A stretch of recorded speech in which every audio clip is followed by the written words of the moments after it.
مساء الخير. مساء النور. رايح فين؟ انا حضرتك اللي جاي يخطب نهى.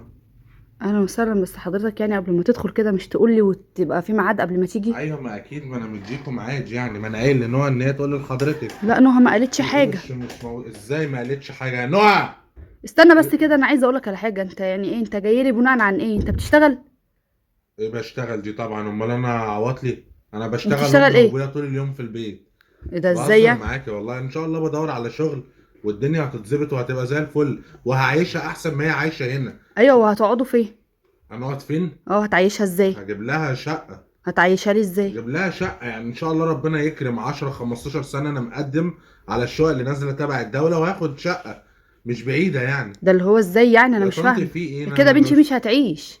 مش هتعيش زي ما انا عايش اهو وانا ميت، ما هتعيش زي ما انا عايش. لا، ده انا كلها بلقمه ودقه، ما هي دي هو العيشه. انت تعرف بنتي هو انتوا منين؟ بتدوروا على الاغنياء انت بس. تعرف بنتي منين؟ اعرف بنتك ازاي؟ انا شفتها كانت، انا ماشي معاها، ماشي معاها؟ بتكلم معاها يعني عادي، امال انا جاي ازاي؟ وانا هاجي اتحرج يعني؟